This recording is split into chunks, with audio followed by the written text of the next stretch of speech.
In the time it takes to finish one stiff drink, me and my special guest Dan Cashman will discuss what it's like to pursue our hobbies. We'll swap some stories about how we maintain excitement for our passions, and we'll find out if one stiff drink makes us better at the multiplication table. So stay tuned for this episode of The Boondock Perspective, where class is optional.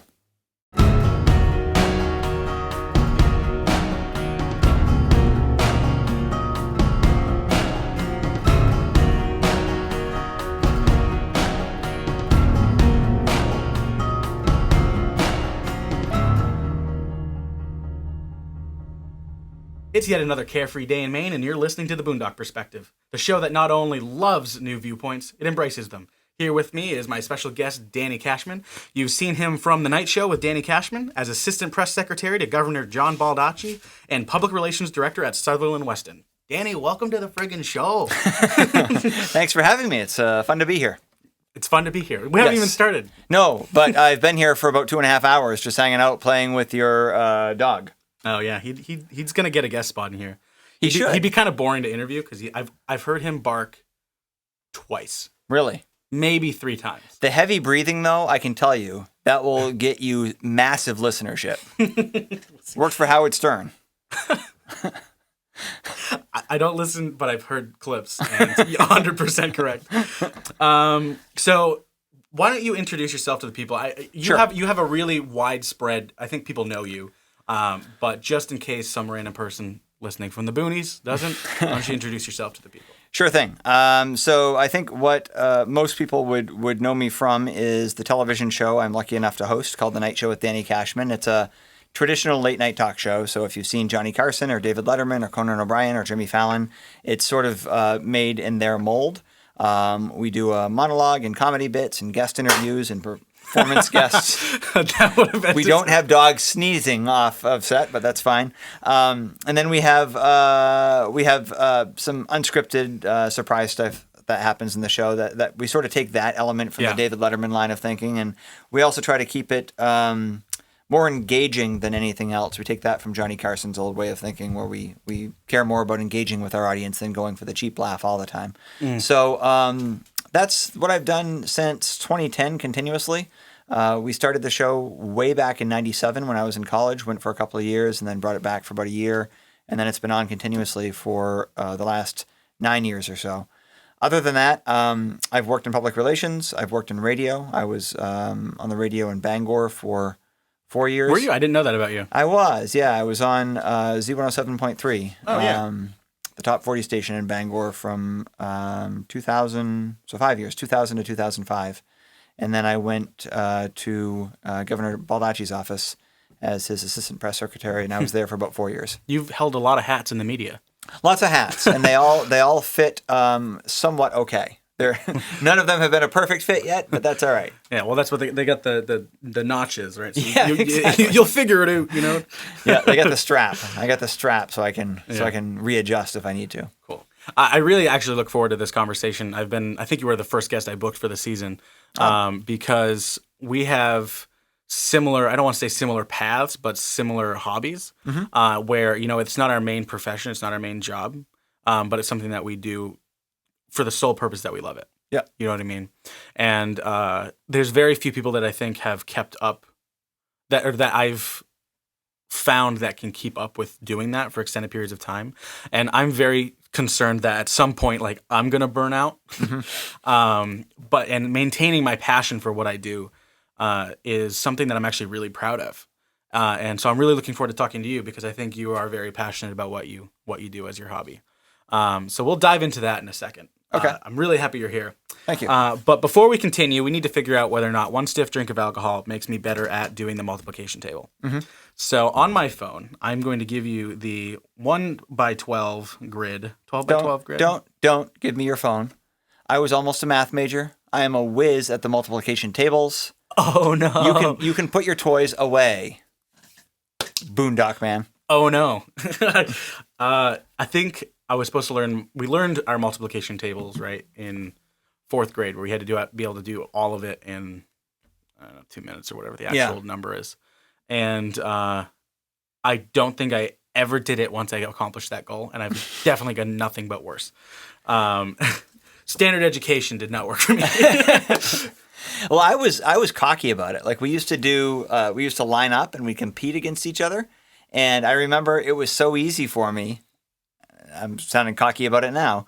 I would start before I'd give my answer. I'd be like, well, gee, I think the answer is. And then there was one time this one kid beat me while I was being cocky about it.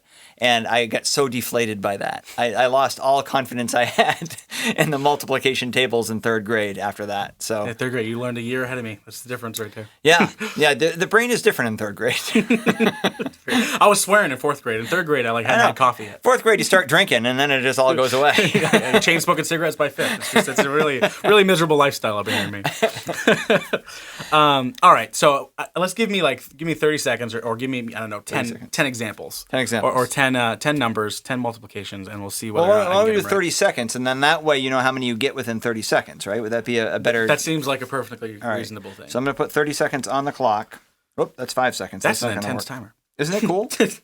For those of you listening, my timer is giant and orange, and is not even on my phone. It's just on my chest. It's actually a bomb. He just unbuttons his shirt and pulls up. All right, here we go. Ready? And go. 6 times 4. 24. 7 times 5. 35. 9 times 9. 49? No, No. that's 7 times 7. Is that 63? Nope. No, that's 9 times 7. So that would be 72? Nope. 70. Oh, man. This is like a Price is Right game. Higher. Is it not 72? No. 9 times 9 times 9. It's not 40. Still going on 9 times 9. 9 times He's had no stiff 8, drinks 72, yet, ladies and gentlemen. 81? 81 is correct. Very good. 1 times 2. 2. All right, had to give you that's it. Time's up. I had to give you an easy one. I wanted to fit that one in. So you got 4 in 30 seconds. 9 times 9. And you know what the sad part is? Once I realized it was 81, I was like, oh, that's actually one of the ones that I know regularly. Yeah. See, that happens. It's under pressure. So now it's the big clock. The big clock will throw people off. I'm very disappointed in myself. I thought I would get 6. Well, the good news is the stiff drink will clearly help you in your multiplication tables at the end of the show. Yeah, but I got to not slur it. I actually made this really strong. Today was rough. Did you? I was very tired. We talked a little bit today, but I was up very late last night. Yeah. I'm sorry to hear that.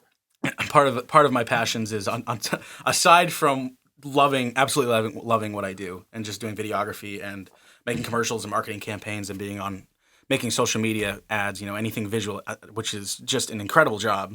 I also, run my own business doing wedding videography, and we do, smaller brand videography and photography, just for boxers or just small individual people. And aside from that, I run the podcast. And aside from that, I'm making this full length documentary, and then I keep myself really busy. And last night was one of the ones that got to me. Well, and for the people who are listening or watching. I love you people watching.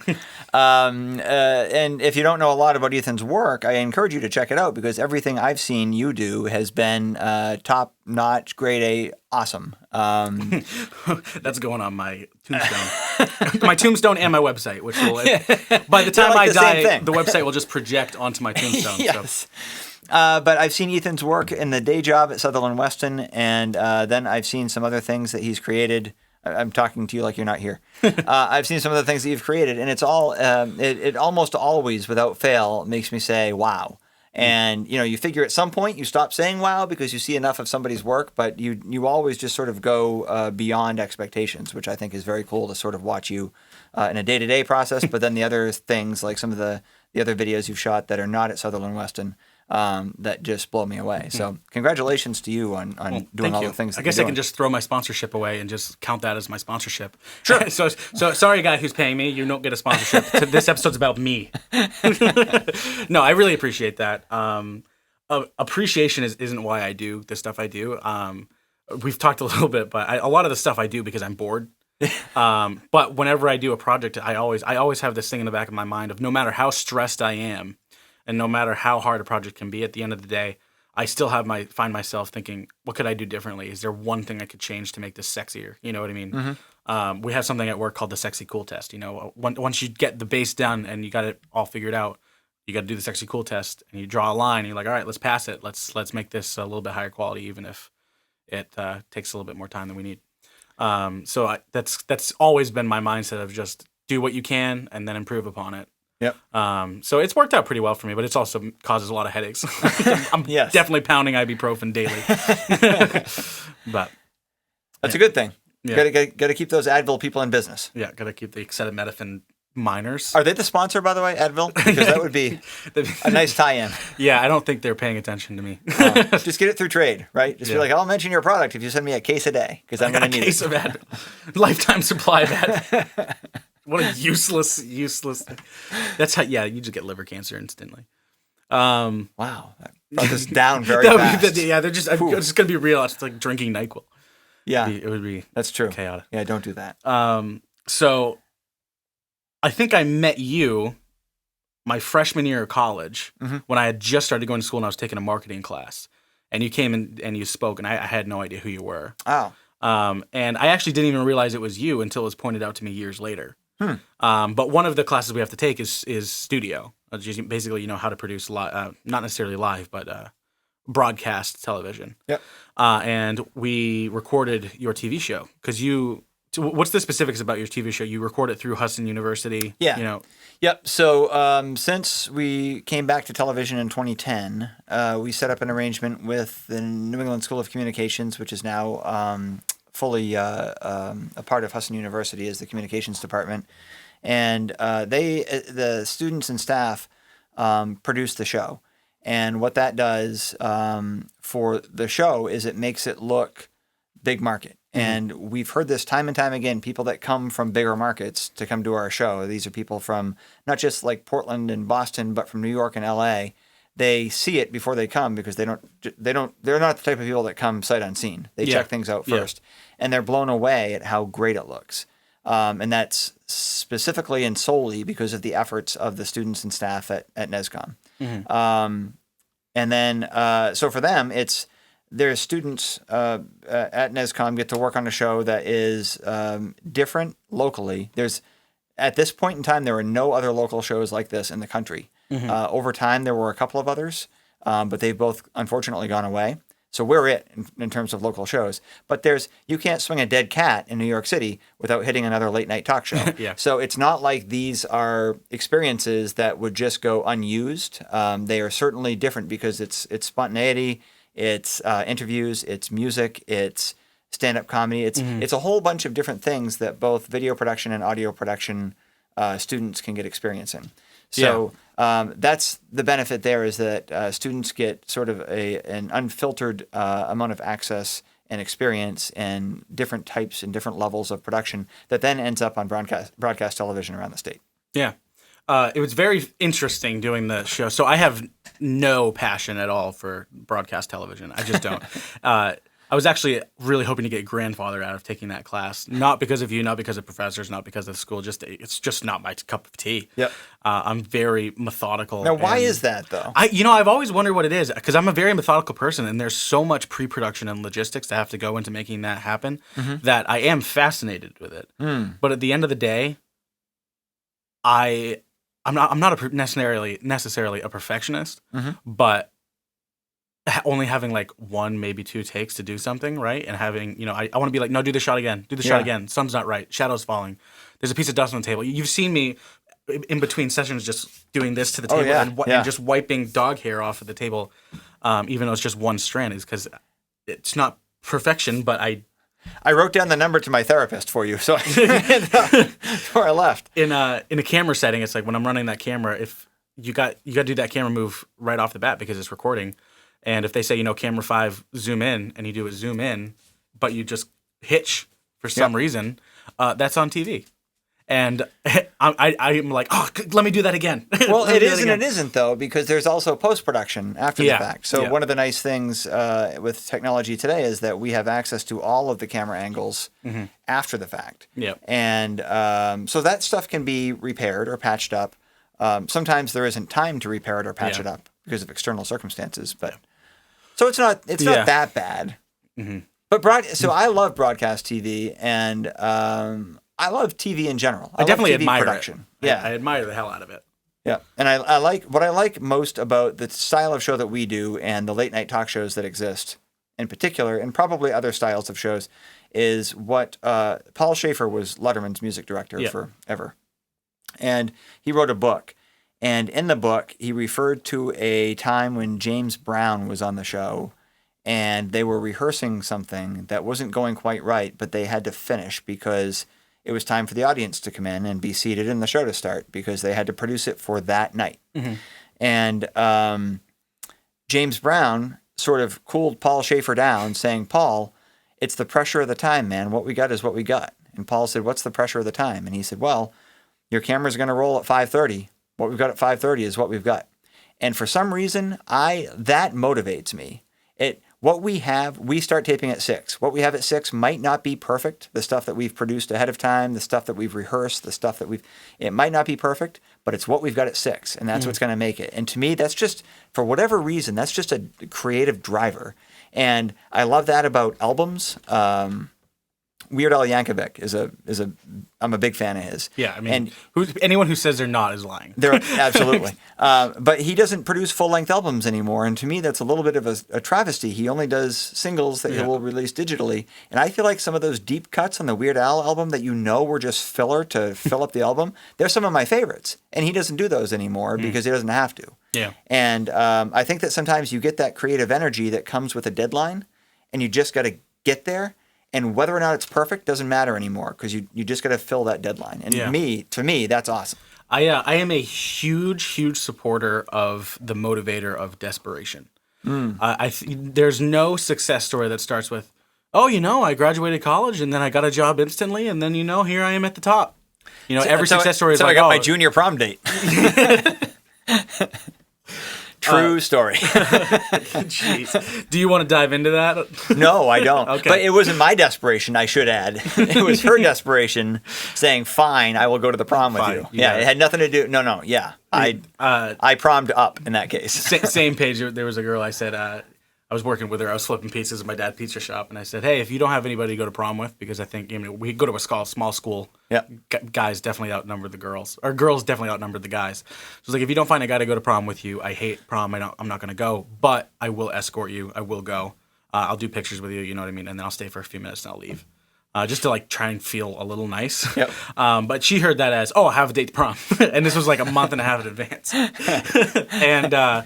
So when I ended up showing up, I had steel toe boots. I wasn't paying attention. I wore like cargo pants, and I had like a tie over a polo. I just looked like a douche.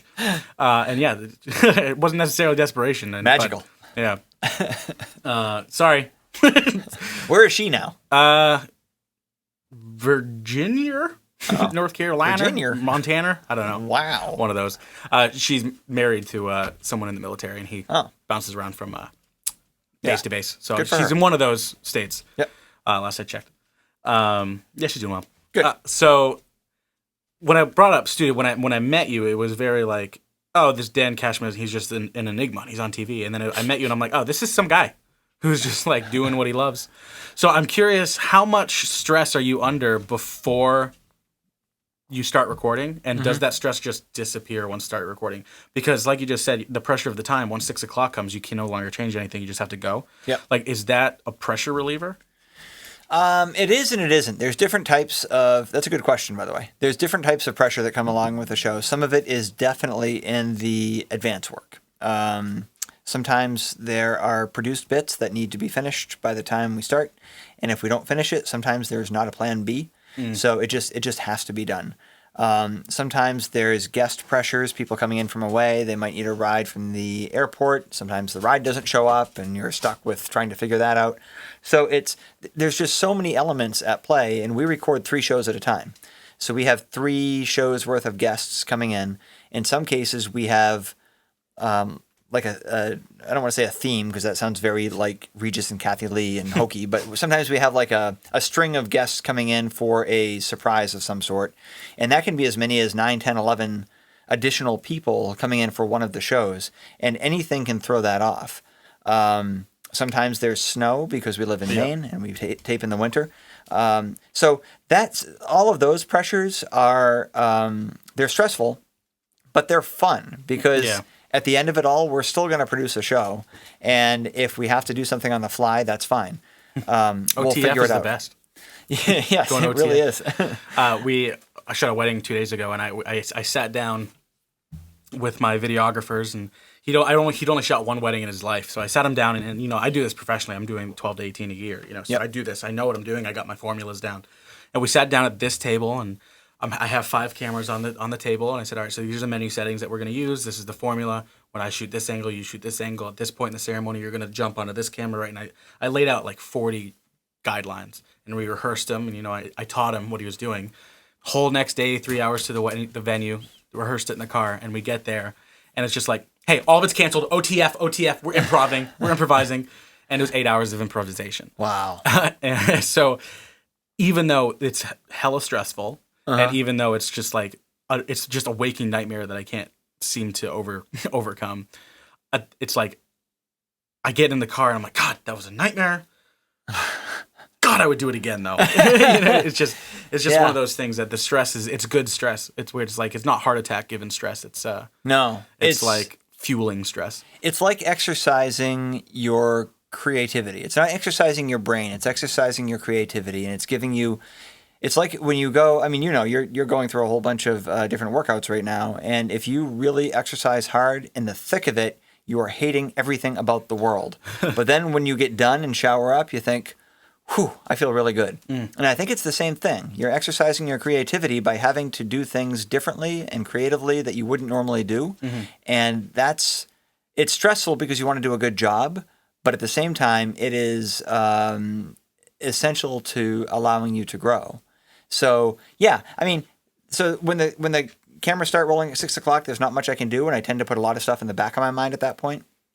Sometimes there's internal conflicts. I know it's hard to believe, but internal conflicts that are going on within the show, and you got to put those in the back of your mind and not let it affect you, because with our show, there's a live audience as well. Yeah. So the last thing you want them to see is any sort of stress or arguments or any indication that anything is wrong while the show is happening.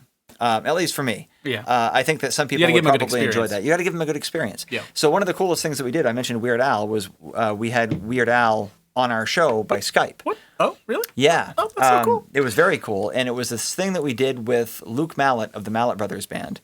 And the bit was a parody of Jimmy Fallon's History of Rap. Have you seen those? I have, yeah.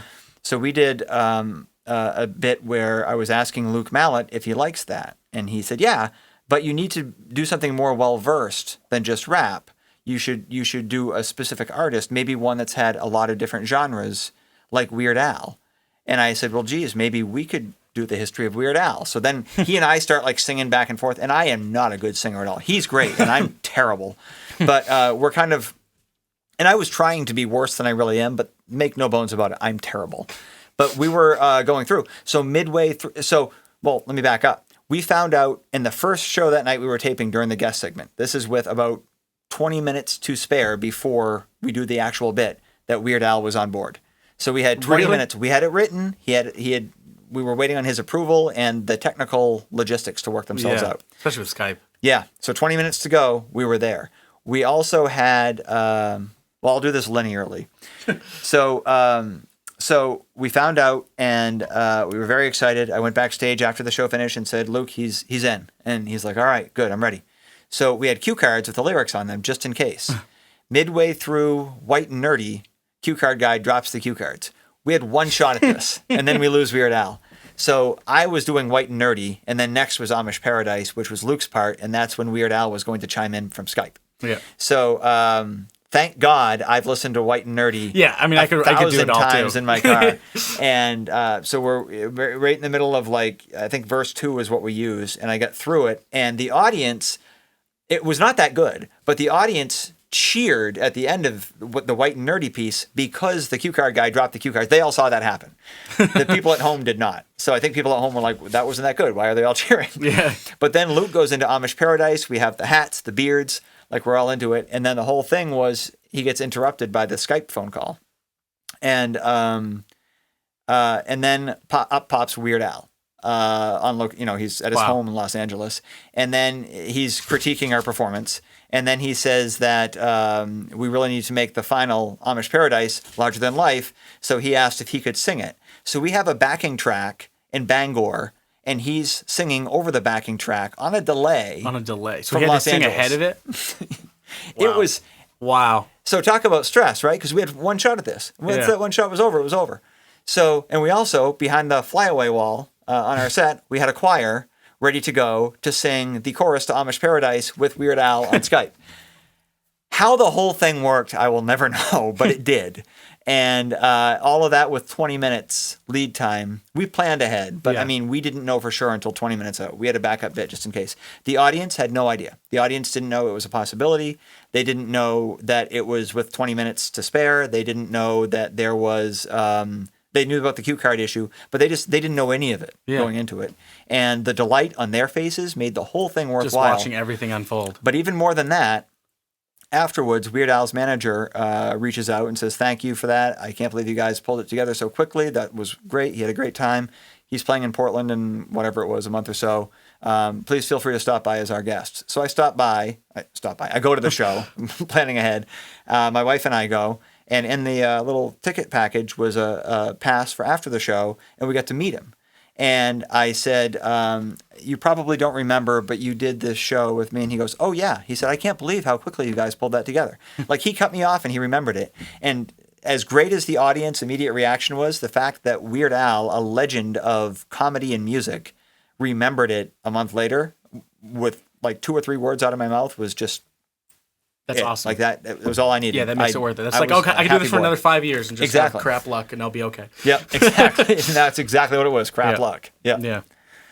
That's really cool. I've actually always been really surprised by some of the big name guests you're able to pull in there. The Blues Brothers music, Yeah, Tom Bones Malone, the trombone player. Yeah. From the Blues Brothers. That's cool. You've had some pretty big names on there. Yeah. Who do you think are your biggest? So I think the biggest is Patrick Dempsey. That's a more recent one. That was very recent. Yeah, I remember watching that. That was April of this year, of 2019. And that's somebody that we've thought about approaching for a long time. I'm surprised you didn't do it because he's very active in the state of Mainah, but he's also a very busy person. He's very busy. And because of that, we never approached him. Yeah. And then I decided maybe we should. We were doing a show on the road in Sanford, and I thought, why not? It's closer to Lewiston, and just give it a shot. Yeah. And it turns out that he was in Maine the week we were recording, and they were looking to kind of boost the presence of the Dempsey Challenge more than they were already doing. So they saw this as a good opportunity for him to do something in front of an audience, but also reach all the way up to the St. John Valley through our TV coverage. Mm-hmm. And he seemed to have a blast. He did things that I didn't expect him to do. He jumped down into the audience and was signing autographs and taking selfies and all kinds of great things to show that he's a Mainer at heart. So Patrick Dempsey's a big one. Punch list of the rest of them. Just Mark Summers of Double Dare. It was my favorite show growing up as a kid that was not a late night talk show. Andrea Elson from Elf. She played Lynn Tanner. She came for the 30th anniversary of Elf to celebrate. We've had F. Lee Bailey, who was O.J. Simpson's trial lawyer. I was very excited about that. Nina, we actually had to recut something. He came out and they had to recut, and he goes, in law, you don't get a second chance. Let's get this one right, everybody. Jeez. Wow, that's quite a few names. Yeah, Nina Blackwood of MTV, one of the original VJs, and the Count from Sesame Street. So we've been very lucky. Yeah. It's been a good list. That's really awesome. All right. Well, I hate to be the drunk guy that disrupts the natural flow of a conversation. No, it's fine. You gotta pay bills. But I do have to throw out a sponsorship. This one's actually really cool. Yeah.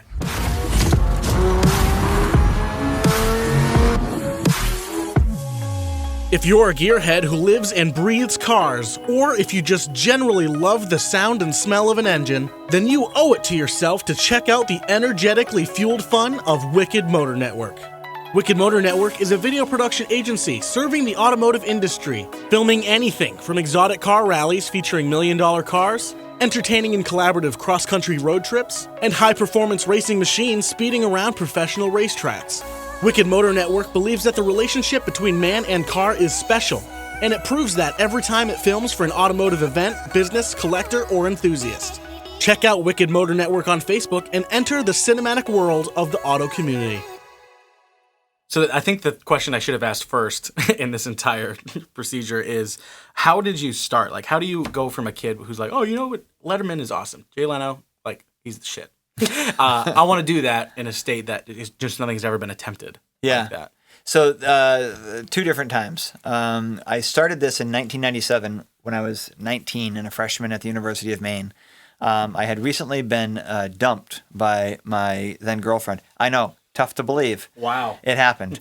So for some reason, that my mindset shifted from, I've been dumped and now I'm sad, to now I'm going to try to do something that I've always wanted to do and take advantage of an opportunity. So I was recording a different TV show at a local TV station in Bangor that was a WB affiliate. And I was just a part of it, and I took the opportunity to talk to the general manager about, would you be willing to do a late night talk show if I did all this? And it took a whole lot of convincing, and it took a whole lot of work and a whole lot of everything. And eventually, I think they just broke and said, okay, fine, give it a shot. Mm-hmm. And I did, and that ran for about 2 years. And in that time, it was not the show that's on now. Yeah. But it was the same format and the same type of show. And we had Don McLean on that show, who sang American Pie. He's run into some trouble recently. Run into some problems, yeah. I don't know that we would have him back. However, in 1997, it was a good get. It was just before he did the concert in Central Park with Garth Brooks, which was a huge deal back then. Yeah. It was a huge, huge deal. So we had him. We had John Baldacci, who was the congressman at the time. That was a pretty big get for us. We made the news with little bits that we were doing, and so it had a little bit of a cult following. Among the people who watched that show was the program director, and still the program director at WABI TV5, Steve Hiltz. So fast forward to 2010, after that got on the air and went off the air, somebody else started talking to me about, why don't you bring your show back? And eventually, I contacted Steve Hiltz to see if he'd be interested in running it on TV5, because honestly, there was no other place that I thought it could fit in this day and age. Mm-hmm. And he gave a very quick yes, and then had to talk to his general manager about it, who also gave a relatively quick yes. And the next thing we knew, we were doing a show again. Yeah. So it was getting the foot in the door back in 1997 and just literally begging to do it in any way, and doing a very, very scaled back, small version of it. And then I guess cutting our teeth as a team and doing late night television in Bangor, Maine, and then resting for a while, and then coming back with a whole new set of experiences and a whole new Rolodex and a whole new understanding of how things work, and putting together a much better version of what we started at the time 13 years ago. Was it, obviously it was a struggle in certain aspects, but it was also extremely rewarding in certain aspects. What was your highest and what was your lowest moment? I'm going to talk strictly in the current phase of the show now, because the older days, I was mostly drunk. PR director Danny Cashman. Not true. I was in college, however, so maybe I was. I don't remember. But in the current phase of the show, I think that the highest of the highs, I think, has been the advice and appreciation that Mark Summers has given to us. So Mark Summers, I mentioned earlier, he's the host of Double Dare. That was a show on Nickelodeon from 86 to 94, and he's one of the three people that made me want to get into television. I've mentioned all three of them. Johnny Carson, David Letterman, and Mark Summers were the three. And the fact that Mark Summers agreed to come on the show was huge. He came and did the show, and then he stayed in touch with me about it because he was impressed by it, and that meant a lot. Then he came back a second time when we moved over to the Gracie Theater on Husson University's campus, and he was blown away by it. And ever since then, he has been trying to get us, boosted into higher profile positions. And he has been incredibly complimentary and always checking in about ratings and what ideas we have. And he's always offering feedback and advice. Wow. And then when Double Dare came back on Nickelodeon, he invited me out to Los Angeles to do a segment on the set of Double Dare, which when you grow up watching a show and realizing when it goes off the air, you'll never, ever, ever get to experience this show you dreamed of being on for 8 years. Yeah. And then they bring it back, and the host of that show invites you out to go check it out, to experience it, and you actually get to do it. Yeah, that's a literal high. Honest to God, I don't know that it could get much better than that. It was incredible. It was just absolutely incredible. And I have him to thank for it. I have him to thank for inspiration and so much helpful advice. So I think that's the highest of the highs is I think not just being there to do that, but the honest to God friendship that I've been lucky enough to foster with him, and the show has been lucky enough to foster. You're like Katie Holmes marrying Tom Cruise. I did jump on a couch. I did. No, but she was young. She was watching Tom Cruise in Mission Impossible. And she's like, "Oh, that guy is a hunk," and all of a sudden she marries him. 15 years later. I don't actually know that time period. Never make that comparison again. Never, ever. I mean, I'm sure she's not happy about it. The lowest of the low is that comparison. Actually, this is the moment. I'm happy. I was here for it. I don't know that there is a low. Yeah. I mean, there have been difficulties and struggles, but by and large, it's been when we have those struggles. If you look back over the course of a week, it's been good. Whatever struggle has happened, at the end of it all, it's been good. Yeah, I guess there really isn't a low when you're actually doing what you like doing. I mean, even as bad as it can be sometimes, and as low as my view counts can be, or if there's ever an unsettling moment where I have a guest I was really proud of and I was really excited to release, and it gets lower attention than I'd want it to. Even those lows, they're not really lows. They're just like, oh, well, I'll learn from it. Yeah, and you can't let those get you down. We have that happen too, where. So we'll put clips of our show on YouTube, and some of the clips do very well, and some of them are in the single digits, and we say, why is that happening? Yeah. And I don't know why it's happening, but I do see our ratings, and I see the number of viewers who are watching week after week, which is great, and it remains high, and it's gratifying. But then we also get the people who write in who are angry about something. Just happened the week that we recorded this. We aired a highlight special on television this past Saturday, and somebody sent a very nasty couple of tweets just saying how he would switch to being pro-choice if it meant that our show could have been aborted. Jesus. Right? Right? So that's what I woke up to Sunday morning. On the Sabbath of all days. On the Sabbath. Keep holy on the Sabbath, you heathen. And I was proud of that show. So, but then I thought, so I responded to that one myself. We have a small team of people that do our social media. I responded to that one myself. And I said something to the effect of, we're doing just fine, thanks. And I think I put something after that originally that was like, you sound nice, and then I took that out. But I left in there Look, you sound like a good kid. Yeah, you sound really nice. But I followed that up with saying something to the effect of, after we're doing just fine, I said, I don't know, something, thanks for checking us out. Sorry we didn't meet your needs, or something like that. To try to level it off a little bit. Because there's no sense getting into an argument with the person. I'm surprised you even commented at all. Sometimes you get those really negative ones. And that being said, you see a lot of the Wendy's campaign managers are getting into it. A lot of the fast food chains are going at each other's throats. Yep. And when people post negatively, they can go back at them. And I guess that's a marketing strategy. But, I mean, for the most part, you don't really see people responding anymore. There's this real... Dealing with haters is a very difficult thing for most people because you have to live by the comment section. You have to listen to your audience. You have to listen to what people think about you. And a lot of times the feedback can be very positive. Humbling. But also, even when it's negative, if that's a feeling held by the majority...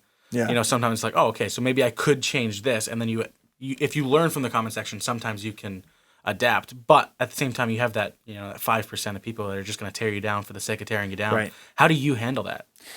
I handle it by engaging, and that's an area where I've asked people who do social media with us not to do it because I prefer to do that. I shouldn't say this because now I'm going to just open the doors to all the haters. I try to do it myself because.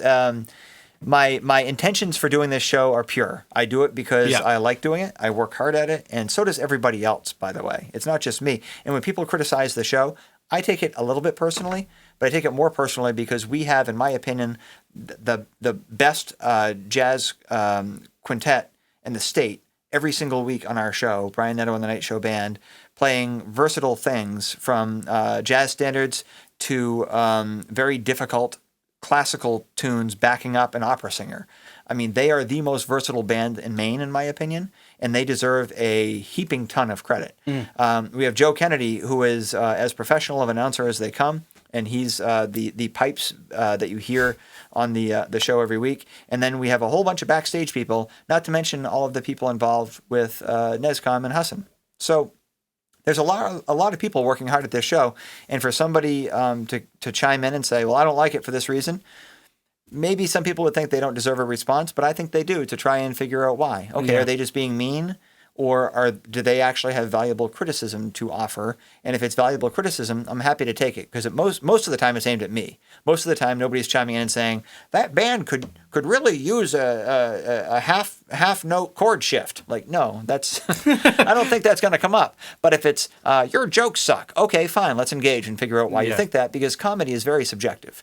And even Johnny Carson, there were people that hated Johnny Carson, and today we look at him as sort of like the gold standard, the model of late night talk show hosts. There were plenty of people who didn't like him when it was in the moment. And I don't understand it, but it happened. And there are lots of people who don't like David Letterman. Robin Williams had his share of haters. Richard Pryor, there were people that hated. George Carlin, people thought was too offensive sometimes. Jim Gaffigan, he's too family friendly. Yeah. Comedy is such a subjective thing. A good friend of mine growing up didn't like Seinfeld. Who the fuck doesn't like Seinfeld? I mean, honest to God. You chose the best moment to drop the first F-bomb. Hey, I had to.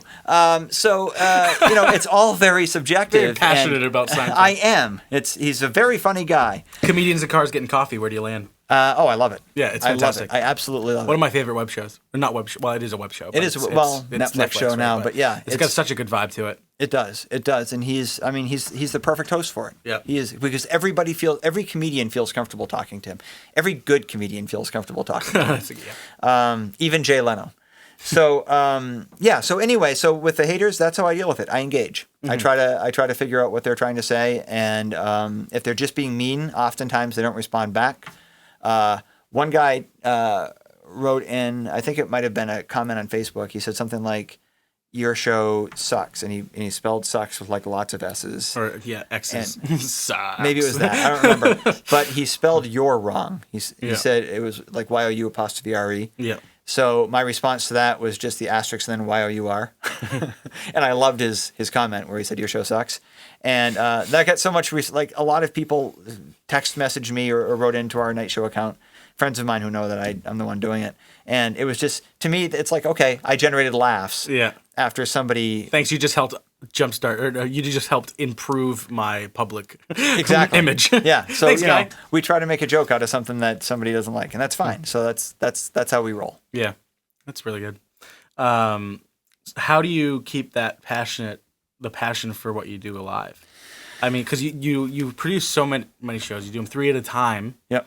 How do you, with your full-time job and your commitment to both your job and your family, how do you find yourself being able to, I don't know what your life is like, but at 11 o'clock at night, having a joke on the computer, writing jokes, figuring out what you're going to do the next day or the 3 weeks from now, and writing 3 weeks worth of content, and still find yourself motivated enough to go back on stage and when it's all done, immediately start again? So what I do is, it's going to sound very hokey, but whenever I find myself a moment of not being motivated, I watch a clip of Late Night with David Letterman from sometime in the late 80s, because it was in 1987 when I first discovered, I didn't discover him, but when I first discovered for myself Late Night with David Letterman, and that was my first example of late night television. For some reason, I found him before I found Johnny Carson. Mm-hmm. And I remember sitting on a sleeping bag at a sleepover at my house watching Letterman. I just sort of forgot everything else that was going on around me. And I said to myself, someday I want to do that.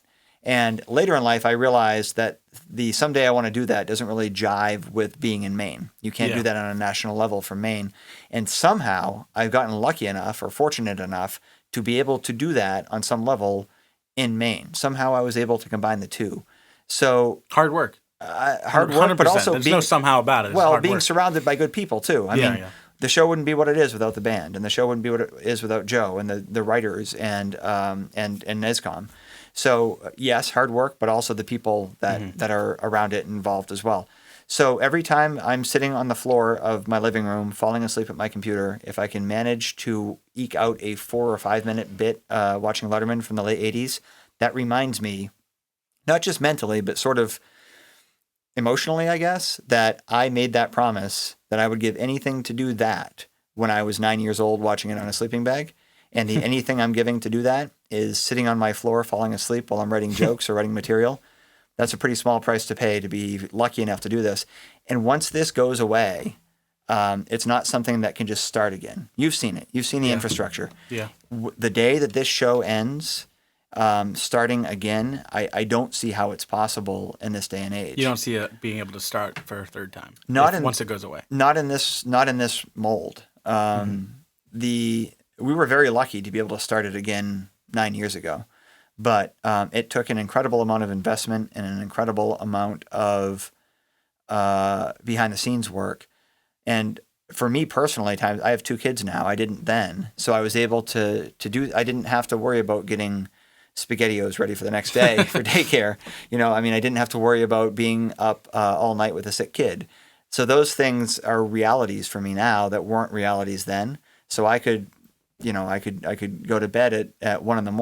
and get up the next day at 5 and be bright and chipper because I wasn't also dealing with 4 or 5 other things that related to family stuff. So it's a different world, it's a different reality. So I think starting from scratch again would be darn near impossible. At least a show like this. I could see putting together another show. And I have like a dozen ideas for other shows. Yeah. But this is my passion. This is what I've wanted to do since I was a kid in the single digits sitting on a sleeping bag watching a very tiny television in my parents' basement. So long story short, think of that. Keeping yourself passionate is just reminding yourself why. Reminding myself why and reminding myself that if it were to go away, I don't know how it could come back. So there's a finality to it that we haven't hit yet. But when we do, it's a finality. It's not something we're not like Murphy Brown. Nobody's going to want 20 years from now to bring us back. And if somebody did, we'd probably last fewer episodes than Murphy Brown did. So, I think it has a very loyal audience right now and a very specific audience. But I think that audience will, if we were to go away, they will sort of disperse to other things. And I don't see any possibility of being able to pick it back up. At least not with me. Somebody else might. But not with me. Gotcha. How profound. Well, I am a scholar. Speaking of scholars, hashtag segue. What was different about you? The Dan that I know now that sits here and talks all this profound dream following discussions and concepts. What was different about you back then when you hadn't experienced all of this? Well, I'd say a few things, but I think overall my goals were still the same. I knew at a young age that I wanted to try and stay in Maine unless something pulled me away that was just too good to pass up. And I still had this dream of doing late night television, but I was not as focused on myself back then. I was very, first of all, I was very mopey. And my roommates actually used to call me Mopey Dan. So it was a well-earned nickname. Yeah. Well, hey, they were right. So, but also I was much larger. So I did I still stress eat, and back then I think that I didn't really know how stressful real stress was because I was stress eating over everything. Yeah. So combine that with the fact that I moved onto campus my junior year, and I then discovered that every dining commons was an all-you-can-eat buffet. So I went from eating too much while living at my parents' house to then eating way too much my junior year in college because I ate 3 meals a day in the dining commons, and then I ate 2 other meals. One was they used to give you a little Maine card. You could spend money at the Bears Den at the University of Maine. And I used to have at least a meal a day at the Bears Den in addition to the 3 meals at the dining commons. And then I had my roommates would go to Denny's every night for coffee, and I would have the Grand Slam every night after midnight. So I was eating a full... Been there. Yeah. I was eating a full 5 meals a day every day at least. And that was on a good day. Some days there was more stress eating going on. So I'd say that I think that I would say that probably played into some level of depression that I didn't know that I had at the time. But also it was just an unhealthy way to live because I was gaining weight slowly over the first 2 years, but then hand over fist my junior year to a point where it became extremely unhealthy. Mm-hmm. I am faced with very similar situations now because we are the same person. We're the same person. To be fair, I've never known you as anything other than this thin guy, and I've always just imagined you always thin. So hey, you lost the weight and you look good. You're not flapping around. You look excellent. But I'm in a very similar situation, I think, where I'm not too far out of having just gotten out of college, and I hit my physical prime when I was 17, and then it was all downhill from there. It was very, you move out of the house, you go to college, life hits you in the face really friggin' quick, and then I just went through a handful of emotional things, but the newfound freedom of not having to eat my mom's cooking, not getting the opportunity of eating my mom's home cooked cooking. Whoa, Mom. Ouch. But, I went from being 90 miles away from a Walmart, a McDonald's, and a Dunkin' Donuts to having them in my backyard. Yeah. And every opportunity that I got out of town when I was growing up, it was like, I'm going to try McDonald's, and then I'm going to try Wendy's, and I'm going to try Taco Bell. It's like, that was luxury food because it wasn't around. Yeah. And then it was in my backyard, and it was like, I'm going every night. And it was, I literally, my freshman year in college, I was a douchebag because I had a chin strap. And not proud of that. But on top of that, I grew the chin strap because I gained the neck, the second neck, or the second chin. Yeah. So I kind of had that to like separate the face and frame the face, But I got it because I was depressed and I felt alone and I was in an unfamiliar place. Yeah. And this food was all it was just extremely available and 24 hours a day. Yeah. Jackman rolled up the sidewalks at 9 p.m. There was nothing open. Right. So I get insomnia and at 1 a.m. I can't sleep. I'm going to McDonald's. Right. And that's just, that was a really crappy way to start my adulthood. Yeah. Was just needing food to cope with depression. Yep. And I'm pretty sure that I gained, I think it was 45 pounds in a year. Wow. And then every subsequent year after that was somewhere around 20. And I think 2 years ago I realized, okay, dude, stop, bruh, you got to quit it. And I don't know, I know exactly where the moment was. I got drunk with my friends and my younger brother, and he said we had that brotherly moment where we went outside to pee, and he just goes, Ethan, buddy, I love you so much, man. I love you so much, but you're such a good-looking guy. You're such a good-looking guy, Ethan. And you got to take the weight off. He's like, I'm really concerned about you. And my brother is a fucking twig. It's like, shut the fuck up. but he's got like 0% body fat, and you can see every muscle when he strains his forearm because he just turns wrenches all day. And I kind of had this moment of like, all right, you know what, he's right. And then I went home and I remember bending over and feeling my nipple touch my belly, and I was like, wow, this is the end. This has got to stop. Yeah. And wait, did you feel your belly on your nipple or your nipple on your belly? Because I'm curious to see which sensor would be. I don't know. I don't know which sensor's being triggered. That's a good question. Thank you. Let's see. Those of you at home, feel free to let us know what you feel. Which is more sensitive, the areola or the big fat beer gut? So that's just kind of what I faced. And I said, I got to slow down. And I was busy and I was still stressed and I stressed out. But I ended up like skipping meals and I became unhealthily trying to be healthier. Mm-hmm. And it was like, I eat salad, but then I eat like 5 bowls of salad. And it was like, and I would just drench it in ranch. It's like, oh, I'm getting my veggies in. But it's like, dude, you're just eating nothing but fat. Right. But I slowed down and I've maintained the same level of obesity, I guess, for a couple years. And I finally started to reverse it. My dad got sick. He was rushed to the ER. He'd lost a lot of blood through a stomach ulcer. And I thought in that moment I was going to lose my dad. And I've always been very aware that losing my parents was an option at any time. My parents are a little bit older than the average parent for me growing up. You know, they were in their late 40s when I was growing up.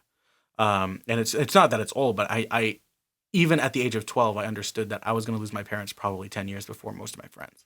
That's a fucked up thing to think when I'm 12. And that I always had, for some reason, I always knew that. So I always, you know, there's a lot of moments where I said, all right, you know, I'm not going to go ride bikes with my friends. I'm going to spend tonight with my parents, even though we're going to fight and we're going to argue, and I don't want to watch the movie they're watching, because I want to make sure I don't regret not hanging out with them 20 years in the future. As a 13-year-old, understanding that was weird. So when my dad got sick, and I would have traded anything to spend more time with him. And I don't really regret the amount of time I spent with him because I was very active about it. But at the end of the day, you're going to regret it in that moment, how little time, right? So when he, in the hospital bed, said, hey, when I pull out of this, I want to hike the Camino de Santiago through Spain, 500 miles. It takes about 5-6 weeks. And I want to do it with you and your mom. The answer was yes. Yeah. You know what I mean? I'm not about to give up more time. And he pulled out of it real fast. I mean, I thank God every day it was a real miracle. But now I have to fucking do that. Now I have to go hiking. Yep. So it was very, okay, I've committed to this. And I think this moment that I wasn't really expecting could be seen as a blessing in disguise. Maybe not necessarily for other people, but for me, I think it kind of encouraged me to turn my life around. And when I was going to the gym, I started going to the gym. I mean, I've been dealing with hyperempathy and being an empath and an ENFJ and an introvert and all of these issues that I just don't like being in public. I don't like being around other people. I get really anxious and I'm just too aware of what other people are thinking and feeling. So I don't like being in public, and especially a gym where everyone's vulnerable. And I went, and it was rewarding. And I've slowly started to adapt this healthier lifestyle. And I said, you know what? This would be a good documentary because it's very difficult for me to do this. I work, if I get out of work at 5:15, oh, you worked a little extra today. You deserve, I deserve a little bit of food. You did really well. You know, you worked an extra 15 minutes or you walked 6,000 steps today, which isn't that much. And it's like, oh, well, it's better than 3,000 yesterday. Boom, go get yourself a Supreme nacho taco. You know what I mean? I very work on a reward system in my head. Yep. And it's just been built over the past 6-7 years. So reversing that is difficult. So now it's very hard to be healthy. But I really look forward to seeing the journey I go on in the future. So where does your journey start? Because, I mean, you look fantastic, and I wouldn't believe that you looked any larger. Oh, I was a mess. It started, so I went to New York City. Well, I had a physical before I left for New York City. I did an internship in New York, and I had a physical before I left, and that was the first time I had a doctor tell me that I was obese.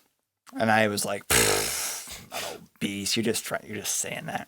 Like, my mom used to try to switch my milk with skim milk, and she'd think I wouldn't notice. Like, I thought the doctor was playing the same old switcheroo. I thought mom had called him and like, tell him he's obese. And so I didn't really believe him, and I didn't really think anything of it other than what a jerk, telling me I'm obese. Who does he think he is? So I went to New York, and I was doing my internship, and they had this staff doctor. And I said, oh, well, maybe I can get a second opinion from someone my mom probably won't call to tell, So I said, can I get a physical? And they were like, yeah, sure. Just make an appointment. So I made an appointment. And I said, to be perfectly honest, I'm here just to see if I'm obese, because I had a doctor tell me I was obese back home. And he said, so he goes through the physical, and he said, you should sit down. And I said, okay. So I sit down, and he said, you are obese. I said, oh.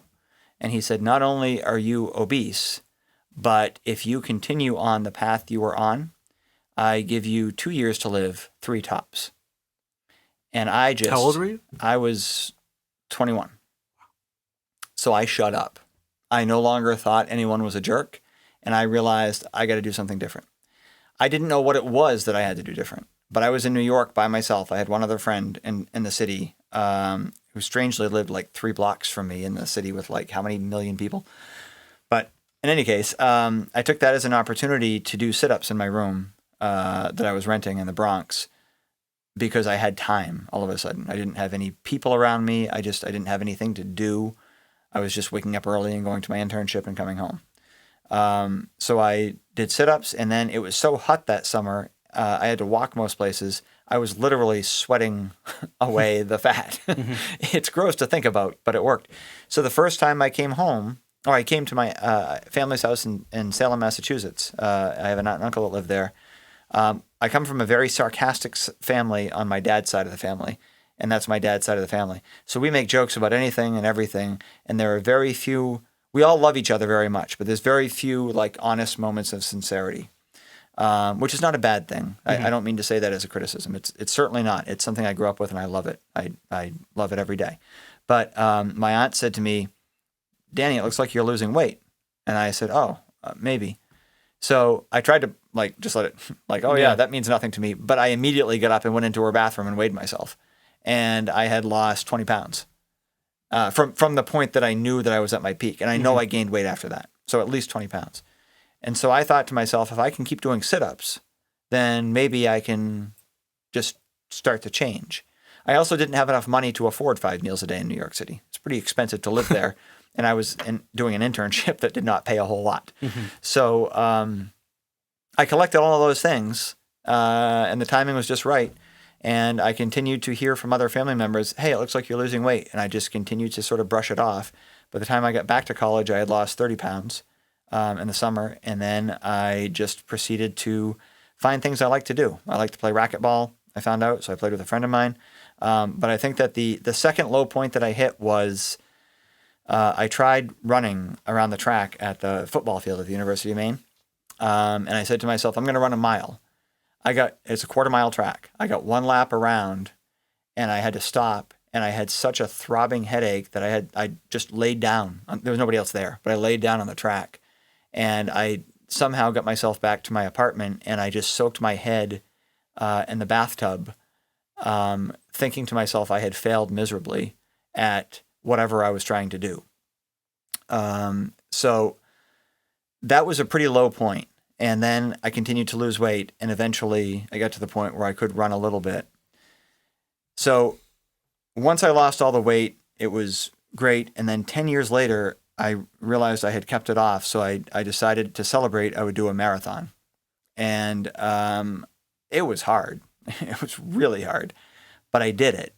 And as soon as I crossed the finish line, it was like somebody hit me with a rock upside my head. And I sort of had this flashback moment to collapsing at the University of Maine after a 1/4 mile after I had started losing weight, and then suddenly making it across the finish line in Bar Harbor after 26.2 miles. And I just lost it. Like there was a point in me that I sort of removed myself from myself and looked at myself and had...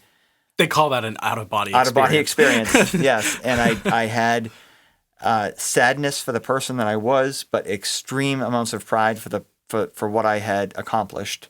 And I don't know that I've had a feeling like that. And I realized that at that point, I can keep it off. I can keep that weight off, and obese Dan is no more. And I remembered what that doctor said, who I hadn't told anybody. And by the way, I hadn't told anybody before this podcast either. Really? Nope. And so this will be the first time people hear that. You heard it here first, folks. It's an exclusive. It's a Boondock exclusive. It was just incredibly surreal, I guess, to be able to look back at those moments and realize that I had outlived my expectancy, if you will, for a good 8 or 7 years. And if the doctor was trying to just scare me into it or whatever he did, it worked because I turned it around. So that was my low point, and then my high point. And here we are 9 years after that marathon, and I'm still in a good place. You ran a marathon a couple days ago. Half marathon. Half marathon, yeah. Yep, that's the first time I've run a distance run since that marathon. Very similar. So now I'm big on anniversaries.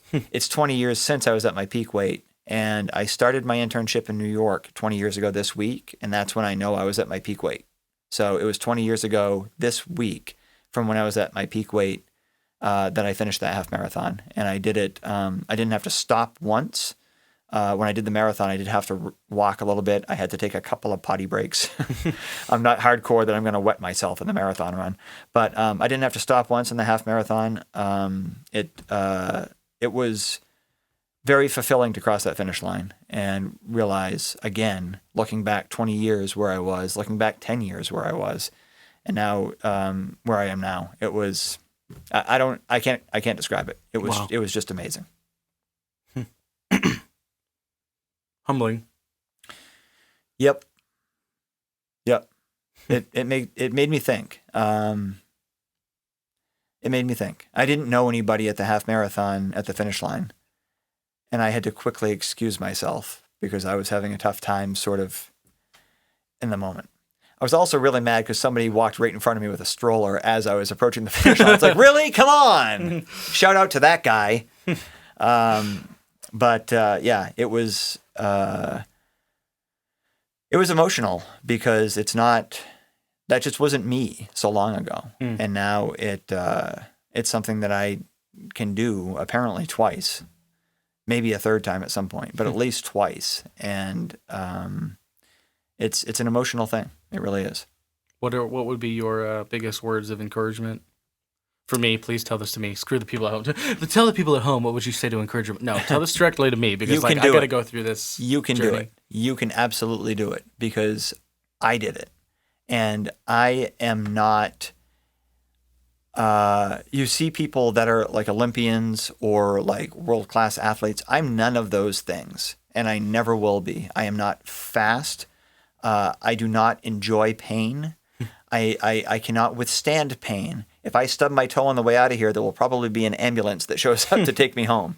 I'm just a guy who had a weight problem, and I leaned on it as a crutch for so many things, stress eating or depression eating or what have you.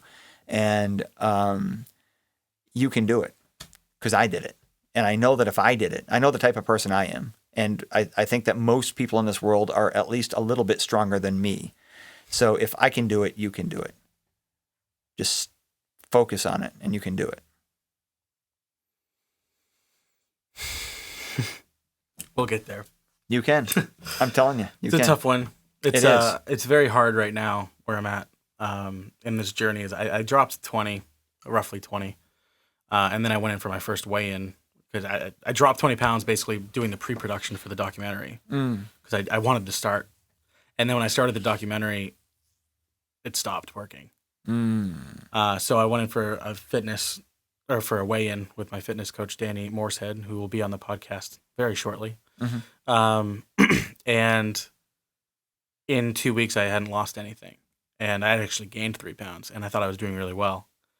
And my next one is coming up in a couple days, and it's like, I know I haven't hit any of the goals I'm looking forward to. I've done better than the previous 2 weeks, but it's all right. It's tough to be. It's a very difficult thing to commit to. But I have noticed a lot of changes. Like I think differently. Like I've been trying to implement this mindset of eat better. Don't eat the best. Don't eat healthiest. Eat healthier. Eat better. Make smarter decisions. So it's like all of a sudden I crave Taco Bell, and it's like, okay, fine, go. Well, there's your first mistake. I mean, why? I got food poisoning from Taco Bell. Really? I haven't had it since. The real reason that I go to Taco Bell now is because I read a friggin' article that said it was the healthiest fast food option. Really? Healthier than Wendy's? Yeah. In my head, that means, if you want fast food, choose Taco Bell. So what I used to get when I was losing weight, pretty hardcore, I used to get the taco salad at Wendy's, and we've mentioned them like twice now. They could send over some food. It would be nice. I got the taco salad at Wendy's. That'd be very against what we're talking about right now. But I wouldn't have the sour cream. I would just get the chili on top of the salad, and then they give you like this little packet of tortilla chips, and I'd only have like 2 or 3 of them, just enough to get that salty crunchy, and I was fulfilled. That's all I needed. So whatever the fat content and calorie content was of the taco salad, I would remove the sour cream and most of the tortilla chips, whatever that ended up being, and that worked out pretty well for me. And for me, it was moderation. Yeah. I still ate pizza. There was a McDonald's down the street from my apartment in the Bronx. I still ate McDonald's, but I didn't eat as much of it. And even today, I have to think about, do I want to go to that sleeve of Oreos that I got for the kids, and I'll have to tomorrow tell them, oh, sorry, kids, we're out of Oreos. You must have eaten them all. Or do I go for the apple that is sitting over there in the fruit dish that I know both will leave me satisfied, but one will leave me with regret? And it depends on, I guess, what I'm in the mood for. But if I can choose the apple more than I would have otherwise, then it's a win. It's a baby step in the right direction. Yeah. So that's kind of what I've been doing is moderation. But like if I'm craving Taco Bell, then I just say, all right, you know what? Fine. You clearly need this for some reason that you don't understand. You need this. Yep. So I'd go, and then I get there, and it's like, you know what? Don't get everything you want. Get 2 tacos. Like, don't get the taco meal with the Baja Blast and the soda. It's I don't know what that is. It's a Mountain Dew. But it's like, okay, just get 2 tacos and then go home. And if you're still hungry, just like have soup. Yeah. You know what I mean? Something that'll fill you up. I go to Subway, and it's like, all right, don't get the 12-inch, get the 6. Yeah. Put whatever you want on it, but get the 6. Yeah. You know, so it's kind of like I'm just kind of backing off. Yeah. A little by little. So what I tried to do is I tried to get the big thing, but I'd only eat some of it. But that never works with me. I have to eat. I grew up, eat everything on your plate. That was the rule. And I'd load up my plate. That was the problem. So even now, if I get the 12-inch or if I get a large sandwich somewhere, I eat the whole thing. But if there's an opportunity for the smaller, that's exactly what you have to do, or at least with me. Because if it's on the plate, I'm going to eat it. I can't just quit, man. It's like, I have no self-control. My self-control is out the window. Yeah. And it's been very difficult to, at lunch, I disappear at work. I mean, you've probably noticed that I just disappear for 45 minutes. I take it very personally. I always feel bad because it's like when I was raised, it was like you get 20 minutes for lunch, you eat it, you're done. There's no on your phone. You go back to work. And thankfully, we work for a company that really cares about its employees. But I making the decision to go home and just microwave some like steamed vegetables and a bowl of soup. Yeah. And just force myself to eat that because it's only like 430 calories rather than go right next door, get the thing I want, and I don't have to drive anywhere and it's stressless. It's like, it's very difficult for me to do that. And I fail at doing that, 50% of the time, but it's 50% of the time more than I was doing it prior. Yeah. So it's like, I am taking it as wins. And I got to take those wins slowly. I just have to make sure that the amount of wins come more often with each passing week. And it's a marathon too. It's a long process. 4 years ago, I got back into stress eating pretty hardcore, and I was at my heaviest since losing the weight the first time, and I was 40 pounds heavier than I am now. So at the time, I thought there's no way I'm going to be able to take this off again, and I did. So there's no reason why you can't at some point. So if you fall into, if you revert to or fall back or relapse, I guess is the word I'm looking for, you can always go back on the wagon. Mm-hmm. I don't know if any of those analogies made sense. It didn't make sense until the last part of what you said. There are a lot of words that had something to do with something. And I followed. Okay. That wasn't the tangent I expected to go on. Sorry. No, there's no apology about it. It's like that was a very encouraging and rewarding road to go down. And I appreciate it. Try to make the episode a little long, but if people listen to the first 45 minutes, I'm sure they listen to the next 20. So I thank you for that. Of course. Well, as I finished my drink, which you finished yours a while ago. I did. Try and keep up, will you? Yours is coffee. Coffee brandy. No. It symbolizes that the conversation has reached its close. Yes. So there's only one more thing to do, and we need to figure out whether or not I improved in my mathematical skills. You couldn't have gotten any worse. I might just bust out quantum mechanics. To remind people, the 30-second multiplication tables in the first round, before the stiff drink, you scored 4 correct answers. So abysmal. That is an average of 7.5 seconds per answer, Ethan. I don't know if the kids up in Forest Hills would be appreciative. That's how you knew, huh? No. That's not how you knew? No. I'm wearing Forest Hills. We've talked about where you went to school in the past. I have a memory like a steel trap. All right, you ready? All right. That's how I know my times tables. Go for it. All right, here we go. 3, 2, 1. 3 times 8. 24? Yes. 10 times 6. That's too easy. 60. Yeah. 6 times 8. 32? 40? Nope. 48. 48 is correct. I had to get that. 9 times 7. 63. 8 times 8. 64. Very good. He wins. He wins. Better after a stiff drink. So there you go. So if we can... Some of those were a little easy. Clearly, Although not really, because 9 by 9 really threw me off, and that's an easy one. I think it's clear the educational system, they need to give the kids stiff drinks before they teach the math. Yeah, you got to start. At least knock it back to 18 from 21. If you can kill people for your country, you can have a beer. I'm not here to make political statements. That's a very smart answer. I shouldn't put that in the podcast at all. So I think right off the bat, I want to give not right off the bat. We're like an hour. We're finishing. Yes, that's really right at the end of the bat. I want to give you the opportunity to kind of tell the people like what do you got going on in your life. Yep. So the Nite Show is the big thing. Oh, the Nite Show is the big thing for me. We are back for this will be season 10 starting in October. We're very excited about it. We have some good guests lined up already. We're looking forward to an exciting season. You can see us Saturday nights throughout the state, depending on where you live in the state of Maine. In Bangor, the Bangor area, eastern and central Maine, we're on WABI TV5, which is the CBS affiliate, at 11:30. We're on in Portland at 10:30 after the Fox 23 News at 10. We're also on at 1 a.m. in Portland on CBS 13 and on Fox 8 in Aroostook County at midnight. You can see clips of our show and find information at theniteshowmaine.com. And it's free to come see the show recorded live as well. We tape 3 shows at a time, and you can do that right in Bangor. Just go to our website, theniteshowmaine.com, for details. It's like you wrote it. It's like you wrote that. I've done that a few times. All right. So thank you for being here, Danny. I do have a way I'd like to end this, but I'm going to give myself a plug first. Okay. Remember, on top of being available for your viewing pleasure on YouTube, you can also find the podcast for free on iTunes, Spotify, hopefully, or find the downloads on our Facebook. Speaking of which, don't forget to like, share, and subscribe any post that you may find, and like us on Facebook and Instagram for sneak peeks and highlights. Nice. So I think how I want to end this is I want us to look at the camera, both of us, and we'll take turns, and we're both going to give motivating message. Follow your dreams. Follow your passions. So you'll go first. I'll go first. Doesn't matter how cliche. Just give as many things as you can. Follow your dreams. Be your passions. That's exactly what I said. That is exactly what you said. Be yourself. Don't take no for an answer. Don't give up. Grab the bull by the horns. Don't forget where you came from. Unless it's VZ. Then forget where you came from. I assume that's where Dan came from. No. I came from Old Town. You got a problem with VZ. Representing. That's why I have a problem with VZ, because I came from Old Town.